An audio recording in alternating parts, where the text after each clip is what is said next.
환난을 축복으로 계획하신 하나님이라는 제목을 가지고 하나님 말씀을 증거하도록 하겠습니다. 여러분 오늘 성경 말씀 또 오늘 설교 내용은 우리 인생의 전반전 그리고 후반전의 메시지가 다 함께 들어있어요. 여기서 인생의 후반전이라는 기준이 나이의 기준이 아니고 전반전은 이 세상의 삶을 준비하는 삶을 이야기하는 거고 후반전은 이 세상 삶의 너머의 삶을 이야기하는 것입니다. 대부분의 우리 믿음의 사람들은 이 전반전의 삶에 집중하고 있는 것이 늘 성경은 또 성령은 또 주의 종은 너무 안타깝게 생각이 듭니다. 왜냐하면 전반전에 집중한다고 이 전반전이 결코 풍요로워지는 않습니다. 오히려 후반전에 집중하고 그 후반전의 가치와 의미를 준비할 때 전반전이 훨씬 더 풍요로워집니다. 우리가 그 죽음의 의미를 깊이 새기면서 또 자기의 그 유언서를 이렇게 쓰는 어떤 클럽이 있어요. 그래서 거기에 가입을 하면 그걸 쓰게 하고 그 다음에 훈련을 하는데 관 속에 들어가서 자기 죽는 연습도 하고 그런 체험 학습을 합니다. 그런데 거기에 참여하고 유언을 쓰고 이렇게 한 사람들이 한 간증이에요. 내 인생에 그런 걸 한 번도 생각해 본 적이 없는데 내가 진짜 내 인생이 이제는 진짜 죽었다라고 생각하면서 죽음에 대해서 깊이 생각하는 시간을 가진 이후부터 자기들의 삶이 너무 진지해졌다는 거예요. 그리고 너무 집중력을 가지고 살게 됐다는 겁니다. 오늘 본문에는 전반전에 대한 내용이 나오고 그리고 오히려 하나님께서 후반전의 내용을 준비시키는 내용이 잘 나와 있습니다. 여러분은 전반전에 훨씬 더 시간을 많이 할애하고 있습니까? 후반전에 시간을 할애하고 있습니까? 제가 이미 이야기했듯이 후반전의 의미를 알고 준비하는 사람은 전반전이 훨씬 더 풍요로워진다. 그 이유는 후반전에 대한 것을 아무리 생각해도 영적인 강을 건너가야 후반전을 준비할 수 있습니다. 그래서 교회를 아무리 열심히 다녀도 믿음이 있어도 모든 기도, 은혜, 모든 것이 전반전에 집중되어 있어요. 그런데 강을 건너간 사람들은 후반전에 집중을 합니다. 후반전을 준비하는 사람은 어떤 모형이 나타나느냐? 지금까지 내가 전반전을 준비하고 있는 그것들, 전반전을 준비하는 것은 어떤 것이에요? 안식, 보호, 평안, 행복, 노후 대책 이런 것들이잖아요. 그런 것들을 하나의 상자로 표현한다면 그런 것들을 하나씩 준비하는 거예요. 이렇게. 근데 후반전을 준비하는 사람들은 후반전을 위한 모든 목적을 전반전의 상자의 중심에 둔다는 거죠. 그래서 전반전에 준비했던 그 중심에 이 후반전의 목적을 가운데다 전부 다 집어넣는 거예요. 그러니까 이 전반전의 상자가 훨씬 가치가 있어지고 그리고 전반전만을 위해서 준비했던 나의 상자들이 후반전을 위하여 준비되기 시작하고 사용되기 시작한다는 거죠. 굉장한 역사가 일어나게 되죠. 굉장한 역사가 일어나죠. 대부분의 우리 자녀들이 전반전 안에 집중하고 있어요. 부모도 자식 교육을 거기에다가 집중하고 있어요. 그리고 이 자녀들이 신앙이 안 되는 겁니다.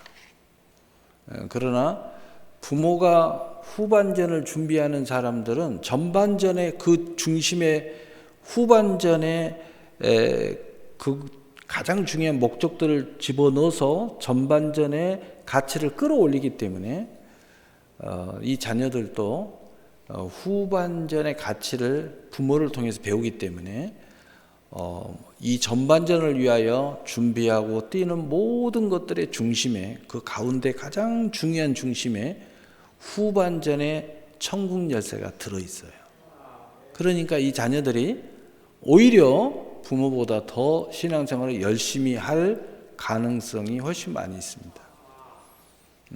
부모들은 이제 직장 먹고 사는 것 때문에 바쁘지만 우리 자녀들은 더 열심히 봉사도 하고, 왜냐하면 그 천국 열쇠를 가지고 있기 때문에.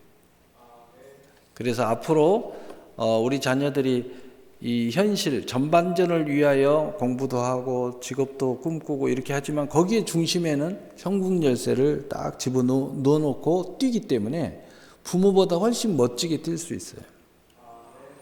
오늘 내용이 두 가지의 내용을 동시에 품고 있는 내용이고, 그리고 급기야는 하나님께서 환난을 통해서 이 후반전을 완전히 인식시키고 준비시키는 결정적인 역사가 일어납니다. 그래서 저는 환난은 축복이 될 수 있다 라고 말씀을 드리면서 오늘 말씀을 시작해 보겠습니다. 우리의 모습이 다 다르듯이 다양한 상황 속에서 하나님의 개입을 원하고 기다리며 역사를 통하여 기적을 기다리고 구하는 사람들이 많이 있는 것을 봅니다. 아니, 대부분 그리스도인들이 잠잠히 있는 것 같지만 사실은 하나님의 적극적인 축복의 기적을 기다리고 있다고 해도 그리 이상하지 않을 것입니다. 하나님은 언제나 우리의 모든 것을 다 아신다는 사실이 중요하며 우리의 모든 일에 대해 언제나 은혜 베푸시기를 계획하고 진행하시는 하나님인 것을 우리는 꼭 믿어야 됩니다. 오늘 시돈의 사르밧 과부와 아들이 만난 환난과 이에 은혜 베푸신 하나님을 통해서 구사일생의 역사, 이 축복, 그리고 이 전반전의 인생의 문제를 해결해 주고, 그러나 결국은 후반전의 인생을 준비시키려고 하나님께서 심지어는 아들의 죽음까지 끌어들여서 결국은 후반전을 준비시키는 하나님의 은혜에 대하여 오늘 말씀을 증거하려고 합니다. 먼저는 하나님께서 축복을 계획하셨다. 이 인생의 전반전과 후반전의 축복을 동시에 계획하셨다 하는 것에 우리는 초점을 맞춰야 돼요.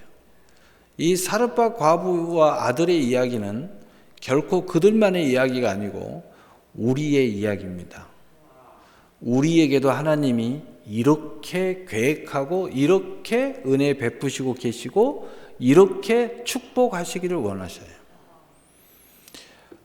이미 서론에서 이야기했지만 후반전이 준비되지 않는 그리스도인이 있다면 하나님께서 어떤 놀라운 일을 하실지 몰라요. 왜냐하면 후반전을 준비시키려고. 대부분의 그리스도인들은 전반전의 문제 때문에 교회를 나와요. 또 예수를 믿고 또 강을 건너가 보지 않는 사람들은 대부분 전반전에 하나님의 축복에 집중되어 있어요. 기도도 거기에 집중되어 있고 삶도 거기에 집중되어 있고 신앙생활도 거기에 집중되어 있어요. 근데 여기에 문제는 뭐냐면 전반전의 상자들이 좀 준비되고 나면 후반전을 위한 도전과 그 너머의 하나님의 역사가 없기 때문에, 또 그런 신앙 생활을 하지 않기 때문에 이제 어떤 신앙을 가냐, 이만하면 됐어 라는 신앙생활을 갖게 돼 있어요. 그래서 사회적으로 이런 사람들은 사회적으로 바쁘면 신앙을 멀리하게 돼 있습니다. 왜냐하면 전반전이 다 준비돼 있기 때문이에요. 나름대로 나는 이렇게 살면 다 된다고 생각하기 때문이에요. 그런데 전반전은 짧습니다. 그래서 성경은 강건해야 메세다 이렇게 말하는 거예요. 그러나 후반전은 장구합니다. 후반전이 훨씬 더 중요하다는 거죠. 네. 우리 현실에서도 전반전과 후반전의 그 하이라이트, 뭐 축구나 어떤 경기나 보면요, 대부분의 결판은 후반전에 납니다. 전반전에 결판이 잘 안 나요. 왜 그런지 아십니까? 두 팀이 전반전에는요, 실력 차가 많이 있어도 힘이라는 게 있어요. 그래서 힘이 막 팍팍팍 부딪히니까 실력 차가 빨리 안 나타나요. 근데 힘이 살짝 떨어지기 시작하면서 실력 차가 확 드러납니다. 그래서 후반전에 인생의 결판이 나버리는 거예요. 그래서 진짜 하나님의 은혜자들은 후반전에 아주 강력한 빛을 내는 거예요. 왜냐하면 인생의 후반전에는 정말 승리자들이 빛을 내는 거거든요. 근데 대부분이 전반전에 까불까불 하듯이 우리 자녀들이 까불까불 하잖아요. 말도 안 듣고. 이게 뭔가 된 것처럼. 이게 뭐가 못 됐기 때문에 그런 거예요. 뭐가 된 줄 아는 사람들은 벼가 익으면 고개를 숙이듯이 겸손해요. 그리고 오히려 주님의 메시지에 귀를 기울입니다. 그리고 모든 삶을 겸손하게 삽니다. 왜냐? 인생이 뭔지 이제 알았기 때문이에요. 이게 함부로 이렇게 나대다가는 큰일 당하는 많은 것을 봤어요. 그래서 이제는 조심스러운 거죠. 여러분, 인생의 후반전을 승리하는 사람이 진정한 승리자입니다. 오늘 첫 번째로 하나님께서 우리의 축복을, 이러한 축복을 계획하고 계신다. 진짜 축복은 여기에 있다는 것을 우리 이미 서론에 다 이야기했기 때문에 그걸 상상하면서 오늘 내용을 들으면 아주 은혜롭게 말씀이 들릴 줄로 압니다. 열왕기상 17장 8절 9절에 여호와의 말씀이 엘리야에게 임하여 이르되 너는 일어나 시돈에 속한 사르밧으로 가서 거기 머물라. 내가 그곳 과부에게 명령하여 내게 음식을 주게 하였느니라. 아멘. 엘리야 목사에게 명령하신 하나님이 계십니다. 언제나 주의 종에게는 하나님의 계획이 있고 언제나 주의 종의 설교와 행동과 또 모든 요청에는 하나님의 명령이 있음을 우리는 알아야 됩니다. 가뭄에 굶어 죽을 사르밧 과부와 아들을 살리고 축복하실 하나님의 계획, 이 시돈의 사르밧 과부 집에 신방하라. 음식을 먹고 축복하라. 결국 음식을 준비하여 줄 것은 내가 명령했다. 하나님이 이런 것까지 다 준비해 놨다는 거죠. 결국은 주의 종도 하는 게 믿음으로 하고 있다는 것을 여러분 아셔야 돼요.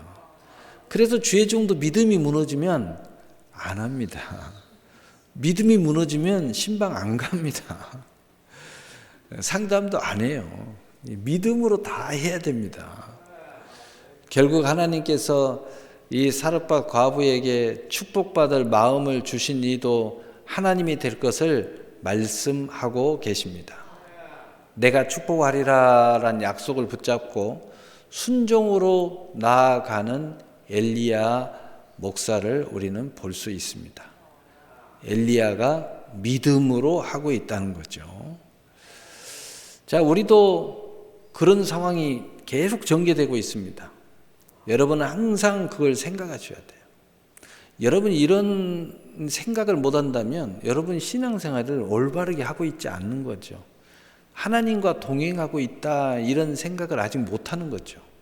이런 생각을 못하고 있다면 주의 종의 역할이 뭔지 잘 모르고 있는 거죠. 아니면 주의 종을 인간으로 그냥 직업으로 생각한다든가 이렇게 생각하는 사람들은 이런 걸 생각을 안 하는 거죠. 그냥 하나님과 나의 관계만 생각하는 거죠. 근데 예수님이 그런 말씀했죠. 너희가 하나님을 믿었으면 나를 믿었으리라.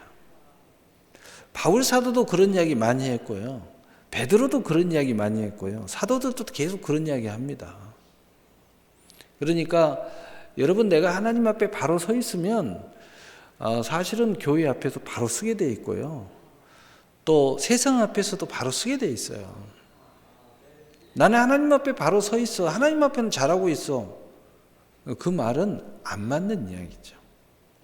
두 번째로 환난 속에서 사르밧 과부의 실제 마음과 처지에 대해서 성경은 말씀하고 있습니다. 열왕기상 17장 11절 12절에 그가 가지러 갈 때에 엘리야가 그를 불러 이르되 청하건대 내 손에 떡 한 조각을 내게로 가져오라. 그가 이르되 당신의 하나님 여호와께서 살아계심을 두고 맹세하노니 나는 떡이 없고 다만 통에 가루 한 웅큼과 병에 기름 조금뿐이라. 내가 나뭇가지 둘을 주워다가 나와 내 아들을 위하여 음식을 만들어 먹고 그 후에는 죽으리라. 아멘. 신방한 엘리야 목사가 믿음으로 음식을 요구하자. 이건 하나님이 명령하신 겁니다. 여러분 이걸 이해해야 여러분에게 축복이 들어오는 거죠. 또 주의 종의 역할을 통한 하나님의 일하심이 시작되는 겁니다. 그런데 어떻게 된 영문인지 요즘에는 시간이 흐를수록 갈수록 이 역할에 대해서 성도들이 인식을 못하고 무시하는 것 같아요. 그래서 결국은 여러분의 자식 교육이든 여러분의 아내와의 동행이든 또 여러분의 사업의 관계든 여러분 혼자 뛰게 되는 거예요. 혼자 뛴다는 것이 얼마나 어려운지 몰라요. 하나님은 여러분 가정을 세워놨고 또 교회를 세워놨고 그리고 하나님과 1:1 관계 속에 성경을 주셨잖아요. 그런데 이걸 적극적으로 하나님은 사용하고 계세요. 하나님은 이 통로를 통하여 여러분들에게 모든 메시지를 끊임없이 주고 계신다. 여러분 이걸 꼭 아셔야 돼요. 그러나 믿음이 없고 약속이 없는 사르밧 과부의 절망의 소리만 울립니다. 하나님께 맹세하여 말하기를 밥은 없고 다만 기름과 밀가루 조금이 있어 이것으로 먹을 것을 마지막으로 먹고 나와 아들이 함께 죽으려 합니다. 안타깝죠. 이게 뭐냐면 하나님에 대한 그 소망이 없고요. 또 오늘 주의 종이 찾아왔다는 것은 뭔가 해결의 열쇠를 가지고 온 건데 전혀 그걸 알아차리지 못하고 있는 거죠. 그러니까 우리의 신앙생활에 이런 신앙생활을 하면 소망이 없어요. 절망스러운 거예요. 그나마 이렇게 주일날 교회 나와서 예배 드릴 때는 좀 사는 것 같아요. 그러나 개인적인 밀접한 관계, 동행의 관계, 하나님의 예민한 터치의 관계를 우리가 단절하고 있기 때문에 이게 없는 거예요. 안타깝죠. 안타까운 거죠. 그런데 도대체 하나님의 종이란 분이 이런 처지에 있는 나에게 신방을 와서 요구하는 것이 무슨 거한 식사를 요구한단 말입니까? 오히려 거세게 저항하고 거세게 치부하는, 다시 말하자면 주의 종을 아주 기본도 안 되는 주의 종으로 치부시켜버리는 이런 상황이 벌어지는 거죠. 하나님의 은혜가 없는 사람, 이 사르밧 과부의 모습은 오직 전망과 원망 어린 소리가 울려 퍼지고 오히려 주의 종을 낭이 어렵게 만드는 거죠. 그리고 오히려 저주스럽 이런 소리만 하는 거죠. 여러분 우리 신앙생활할 때 우리 주변에 이런 소리만 질러대는 사람이 굉장히 많습니다. 그래서 목사님이 조금만 가까이 가면 오히려 멀리 가버려요. 목사님이 야 빨리 와라 좀 이야기 좀 하자 그러면 안 옵니다. 그러니까 뭐냐면은 그래서 결국은 이제 아들이 죽는 역사가 일어나는 거죠. 그게 무슨 이야기냐? 큰 환난이 기다리고 있다는 거죠. 왜냐하면 하나님이 직접 개입하신다는 거죠. 하나님이 훨씬 좋은 방법으로 개입을 시킬 수 있는데 그렇지 않으니까 엄청난 환난이 일어나는 거죠. 둘째 아들이 아버지 품을 떠나니까 엄청난 환난을 겪고 그제서야 다시 회개하고 돌아오잖아요. 인생이 그런 거예요. 그래서 환난은 복이라는 겁니다. 그래서 환난이 축복이 될 수 있다는 거죠. 세 번째로 하나님의 명을 따른 엘리야 목사의 권면과 선포. 그러나 엘리야 목사가 믿음이 아주 좋았어요.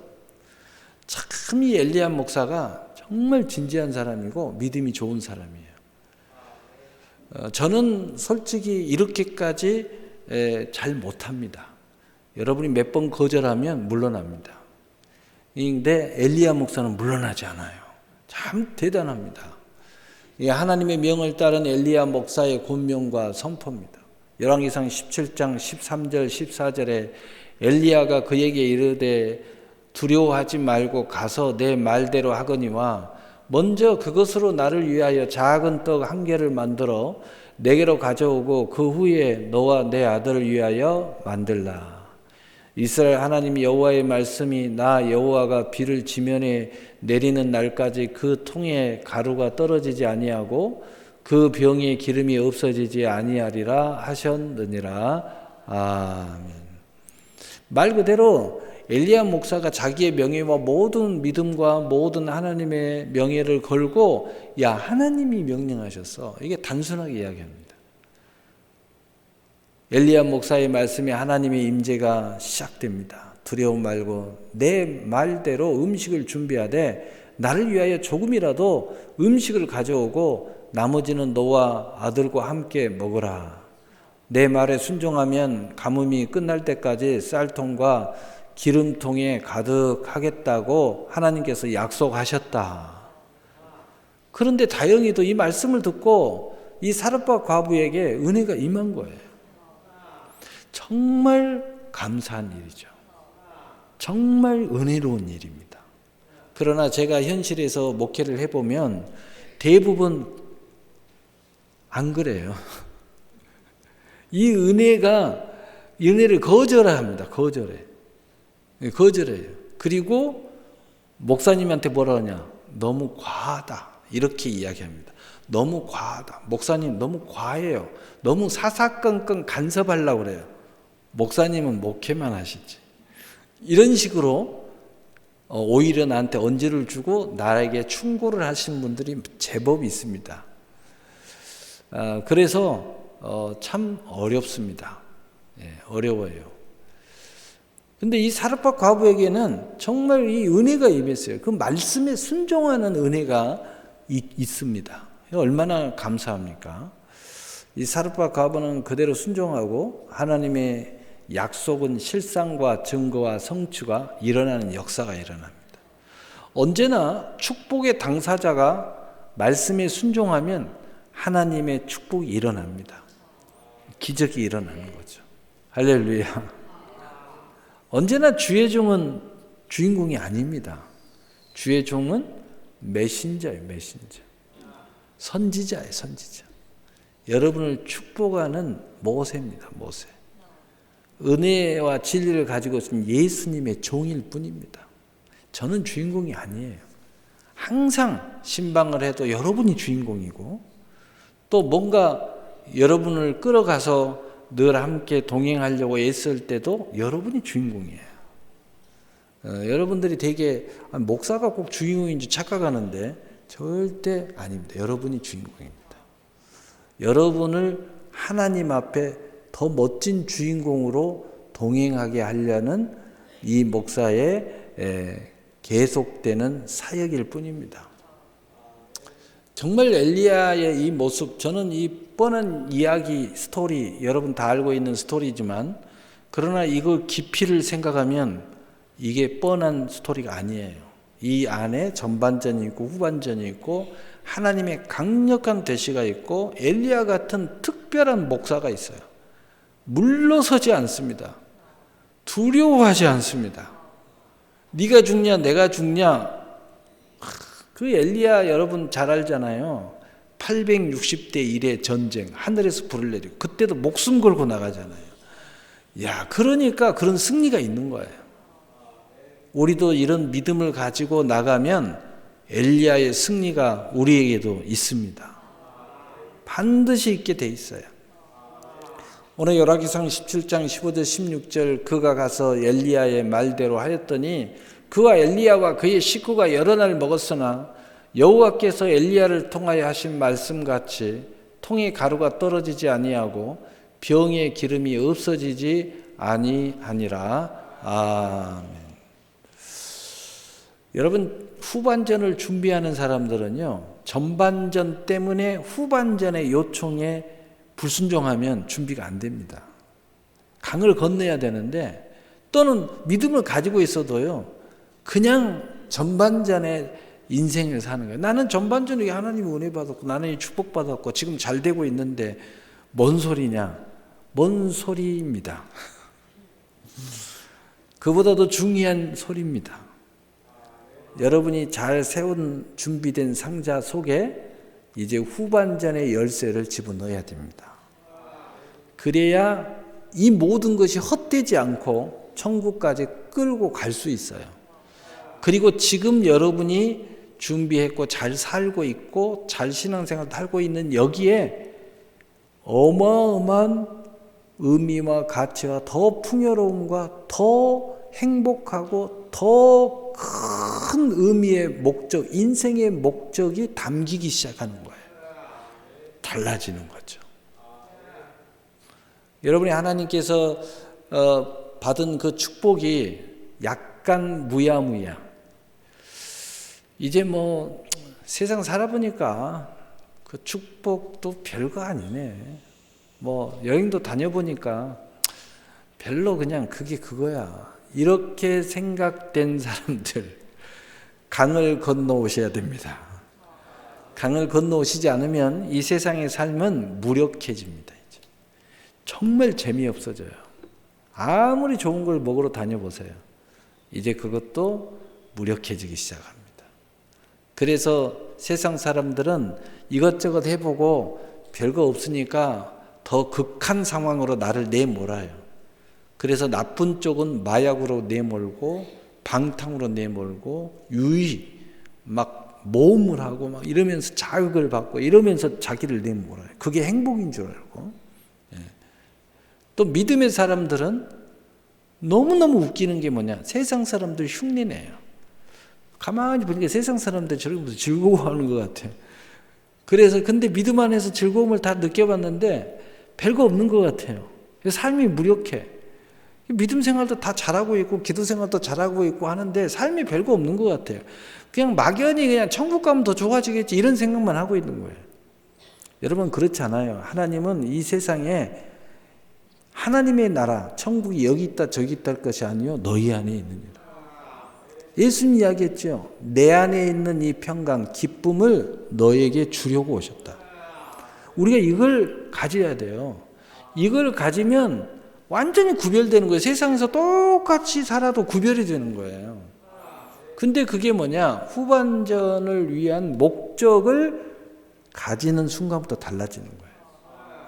너무 삶이 진지해지고 사랑을 해도 너무 조심스럽게 해요. 그러니 사랑이 아름다워지죠. 여러분 아내를 더 사랑하게 됩니다. 더 귀하게 생각합니다. 왜냐? 후반전을 생각하면서 이제 이 땅의 사랑을 하니까. 직업도 하나님의 기업도 너무 소중해집니다. 그냥 이 땅만을 위한 것이라고 생각했는데 그게 아니야. 후반전을 위하여 하나님이 이 기업을 주신 거야, 나한테. 이 기업이 너무 소중한 거예요. 이 재료가 이제 후반전을 위해서 쓰기 시작하는 겁니다. 완전히 달라지는 거죠. 얼마나 놀랍습니까? 그래서 그 순간부터 이제 달라져요. 더 이상 세상 사람 흉내 안 냅니다. 믿음의 사람만이 할 수 있는 것들이 있습니다. 후반전을 준비하는 사람만이 할 수 있는 것들이 있습니다. 전반전에 집중한 사람은 절대 못합니다. 후반전을 준비하는 사람만이 하는 게 있어요. 여러분 이것을 위해서 오늘 말씀 끝날 때까지 기도를 하세요. 나는 후반전 준비하고 있는데 그러면 기도하세요. 이제 여기서부터 완전히 레이스가 달라집니다. 여기서부터 완전히 실력 차가 나기 시작하는 거예요. 신앙 차이가 하늘과 땅으로 달라지는 겁니다. 기도 내용이 완전히 달라지는 거예요. 여러분의 삶의 행복의 기준도 완전히 달라져 버린 거예요. 여러분이 자식을 위해서 기도하는 내용도 완전히 달라져요. 완전히 달라져 버려요. 돈을 버는 목적도 완전히 달라져 버려요. 얼마나 삶이 훨씬 더 진지해요. 돈을 벌어도요, 훨씬 더 진지하게 봅니다. 정말 놀랍죠? 왜 그리스도인들은 저렇게 이중적이야? 이런 세상 사람들 이야기하잖아요. 그 이유는 뭐냐면 후반전을 준비하는 그 사람들이 본 거야. 그 너무 이중적인 거야. 저렇게 교회 가서는 영원, 천국 이렇게 이야기하면서 현실에 가면 돈 하고 자기보다 더 열심히 돈 벌어. 더 열심히 일을 해. 더 열심히 성공해요. 깜짝 놀라는 거예요. 어떻게 저렇게 이중적으로 사냐. 세상 사람들은 단순한 논리잖아요. 무슨 거룩하고 또 무슨 자기가 무슨 고차원적이고 도를 깨닫고 이러면은 세상 떠나야 되는 줄 알아요. 여러분 그렇지 않습니다. 그래서 예수님이 일찍이 이 의미를 알든 못하든 이런 이야기를 했어요. 너희는 가서 세상의 빛이 되고 소금이 되라. 더 세상 속으로 들어가라 그랬어요. 더 세상에서 열심히 일하라는 거예요. 맡은 바에 구할 것은 충성이라고 말한 거예요. 너에게 주어진 일을 더 열심히 하라는 거예요. 근데 이 의미를 전반전 준비한 사람은 몰라요. 근데 후반전을 준비한 사람은 그 이유를 알기 때문에 너무 진지하게 일을 해요. 병원에 입원해서도요, 후반전을 준비하는 사람들은 그냥 내 치료를 생각하지 않아요. 하나님이 왜 병원에 나를 보냈지? 이렇게 질문을 하기 시작하는 거예요. 하나님이 나를 그냥 치료해 줄 수도 있는데 굳이 병원에 가서 치료받으라고 한 이유가 뭐야? 이런 질문을 하는 거예요. 그리고 이런 기도를 하기 시작하는 거예요. 그리고 전반전에 집중한 사람은 내 건강 회복, 의사, 피 튀기는 전쟁, 이런 것만 생각하고 어쩌고 저쩌고 좋은 의사 찾아가고 어디 서울대 어디 돌아다니는데 이 사람은 그런 생각을 안 해요. 거기에 집중하지 않아요. 내가 병이 걸려도 또 다른 하나님의 계획이 있음을 찾는 거예요. 완전히 인생이 달라지는 거죠. 치료받는 것도 겁나게 진지하게 치료받아요.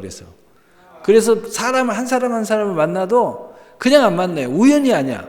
뭔가 여기에 의미를 부여하려고 자꾸 생각하는 거예요. 네이다를 막 돌려요. 하나님하고 소통을 막 하면서 네이다를 돌려요. 저 사람은 왜 오늘 만났지? 이렇게 생각하는 거예요. 왜 저 사람하고 오늘 내가 만난 거야?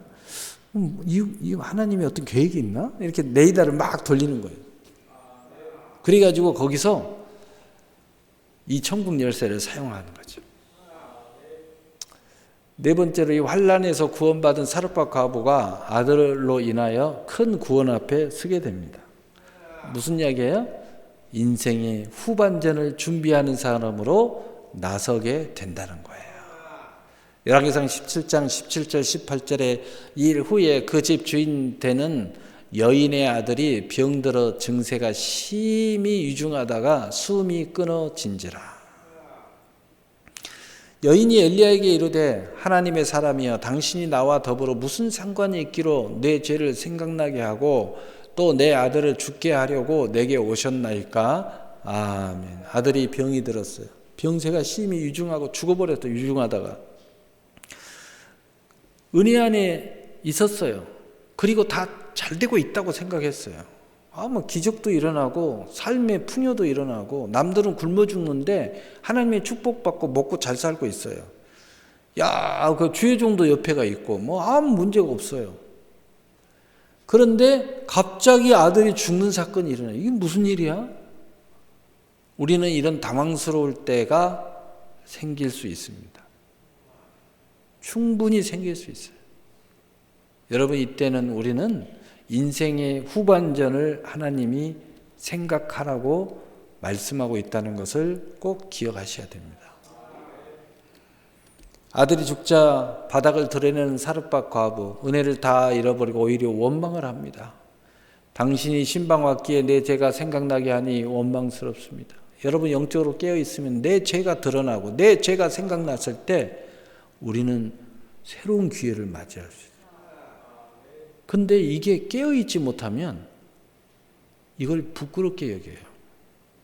짜증냅니다.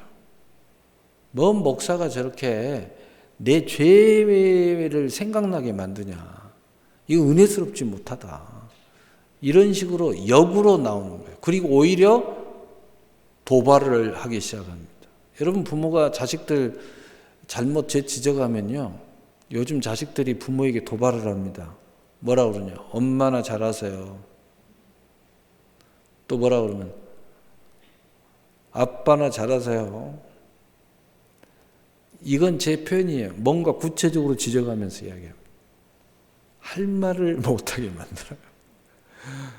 여러분, 이게 정말 세상 말로 싸는 아들이죠. 근데 은혜가 있으면 절대 그렇지 않습니다. 은혜가 있으면 절대 그렇게 안 받아들여요. 왜냐하면 엄마를 통하여 하나님이 나에게 말하고 있구나. 항상 그렇게 생각해요. 하나님과 1대1 관계 속에서 주의 종의 관계가 형성이 되고, 하나님과 1대1 관계에서 아내와 관계가 형성이 되고, 하나님과 1대1 관계에서 남편과의 관계가 형성이 되고, 하나님과 1대1 관계에서 부모와 자녀의 관계가 형성이 되는 거예요. 그게 모든 게 진지해지는 거죠. 은혜가 있으면 그렇게 돼요. 은혜가 없으면 이렇게 되는 겁니다. 또 당신이 와서 내 아들이 죽었으니 원망합니다. 여러분, 어떻게 보면 맞는 것 같기도 하고 어떻게 보면 틀린 것 같지만 엘리야가 무슨 죄입니까?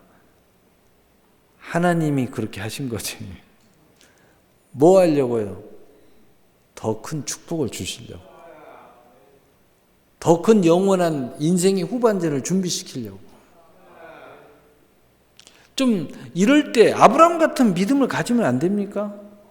아브라함은 그렇게 했잖아요. 바쳐라 해도 내 자식이 죽어도 하나님이 살리실 줄 믿었더라. 하나님이 살리실 줄 믿었더라. 좀 그런 믿음 가지면 안 됩니까? 근데 이 사르밧 과부에게는 그런 믿음이 없었어요. 그러니까 원망 불평하고 난리가 났어요. 이제 다 그냥 주의 종 탓이야. 다 그냥 교회 탓이야. 혹시 여러분 그런 적 있으면 회개하세요. 그리고 다시 그런 기회가 오거든 오늘 아브라함처럼 믿음을 발휘해서 더 멋진 인생의 기회를 잡으세요. 모든 자신의 죄와 아들의 죽음에 대해서 하나님을 원망합니다. 인간의 전형적인 타락의 모습이요, 배신의 모습입니다. 자신의 죄를 가지고 큰 구원 앞에 서게 된 사르밧 과부의 그 하나님의 은혜의 현장인데, 사르밧 과부는 정반대의 현상을 일으키고 있어요. 그러나 결국은 하나님이 하시기로 하니까 이 사르밧 과부가 은혜 앞에 서게 되는 거예요. 우리가 잠깐 이런 모습을 가질 수는 있지만 우리가 언제나 그래도 예배를 드리고, 그래도 교회에 열심히 나오고, 그래도 여러분이 기도하면, 말씀을 가까이 하면, 그래도 그러는 중에도 여기 있는 목사와 어떻게 같이 기도하면서 해결해 보려고 하면 기회가 오는 거예요. 하나님의 은혜가 옵니다. 여러분들에게 정말 믿으면 안 돼도 어쩔 수 없어서 내가 믿음으로 한다, 이런 경우라도 발생합니다. 순종해야 되겠다, 아니면 다른 길도 없으니까, 이런 마음이라도 생겨서 하나님의 기적이 일어나요. 왜냐? 우리는 하나님이 사랑하는 하나님의 자녀니까. 여러분, 이걸 꼭 아셔야 돼요. 여러분이 믿음도 안 되고 마음도 안 되고 모든 것이 안 될 때 꼭 기억하세요. 하나님이 나를 사랑하신다. 어떻게든 지금 내가 그냥 믿으면 안 되는데 결국은 승리할 거야, 이런 마음이라도 가지고 버티세요. 그럼 어느 순간에 믿음이 발생하는 역사가 일어납니다. 하나님의 은혜 때문이죠. 자신의 죄를 가지고 큰 구원 앞에 서게 된 사르밧 과부, 하나님의 진짜 은혜가 펼쳐지고 있습니다. 하나님의 진짜 축복은 후반전을 준비하면서 전반전의 아름다운 삶을 살아가는 거예요. 이 전반전이 정말 풍요로운 삶을 살아가는 거죠. 큰 구원을 향한 하나님의 은혜는 멈추지 않습니다. 은혜 위에 은혜에 하나님의 사랑, 결국은 큰 구원을 향해 간다는 사실입니다. 천국을 향하여 간다는 사실입니다. 천국을 향하여 가게 되면 이 세상의 모든 삶이 천국화됩니다. 천국화돼요. 얼마나 멋져요. 여러분이 지금 나는 이만하면 됐다 하면서 적절하게 거리를 두는 사람들, 여러분 그거 축복도 아닌 거예요. 아침 안개 같은 거예요. 하나님 가까이 하셔야 진짜 축복을 받아요. 여러분이 정말 하나님을 위해서 헌신하는 것이 최고의 영광이라는 것을 아셔야 돼요. 최고의 영광이라는 걸 아셔야 돼요. 기도 많이 하는 것이 최고의 은혜라는 걸 아셔야 돼요. 이제 큰 구원을 향해 계속되는 엘리야의 간절한 기도와 사역이 시작됩니다. 진짜 엘리야 목사는 믿음이 좋으신 분이에요. 정말 불도저 같은 분이에요. 이런 이야기를 듣고서도 마음 상하지 않고 이런 대우를 받고서도 물러서지 않습니다. 오로지 하나님의 명령에 순종하는 목사의 모습을 아름답게 보여주고 있습니다. 열왕기상 17장 21절 22절에 그 아이 위에 몸을 3번 펴서 엎드리고 여호와께 부르짖어 이르되 내 하나님 여호와여 원하건대 이 아이의 혼으로 그의 몸에 돌아오게 하옵소서 하니 여호와께서 엘리야의 소리를 들으심으로 그 아이의 혼이 몸으로 돌아오고 살아난지라. 할렐루야. 엘리야 목사의 간절한 기도가 있어요. 믿음의 대시가 있어요. 하나님의 명령의 사명을 감당하겠다는 그냥 불굴의 의지가 보입니다. 그런 소리를 들으면서도 아랑곳하지 않습니다. 정말 가슴이 상하고 마음이 무너질 만한데 엘리야의 목사는 무너지지 않아요. 하나님께서 엘리야의 목사의 기도를 들으시고 아들의 영혼이 돌아와 살아나게 됩니다. 언제나 절망과 위기를 만날 때마다 하나님과 주의 종을 원망하며 스스로 타락의 길을 가는 우리의 모습을 보여주고 있지만, 그러나 언제나 은혜를 베푸시는 하나님, 언제나 사랑하시는 하나님, 오늘 그 자리를 박차지 않는 살르박하고, 그럼에도 불구하고 목사가 사역할 때 못 이긴 척 받아주는 살르박 과부. 못하게 할 수도 있잖아요. 지금 무슨 짓 하자고. 지금 무슨 짓 해요? 나가세요! 이렇게 할 수도 있잖아요. 목사님 필요 없어요! 이렇게 할 수도 있잖아요. 그런데 그냥 맡기는 거예요. 예수님이 나사로 썩은 냄새가 납니다. 왔어요. 나사로 어디 있냐? 썩은 냄새가 납니다. 왜 일찍 오지 않고 죽은 다음에 오셔가지고 이 난리를 핍니까? 나사로 어디 있어? 이미 썩은 냄새 난다니까요. 그러면서도 어디 있어? 그냥 가르쳐줘요. 야, 무덤 문을 열어라. 아니, 썩은 냄새가 난다니까요. 그러면서도 순종합니다. 문을 엽니다. 그런 어떤 역사가 일어나요? 우리 집이 눈물을 흘리면서 하나님 앞에 기도합니다.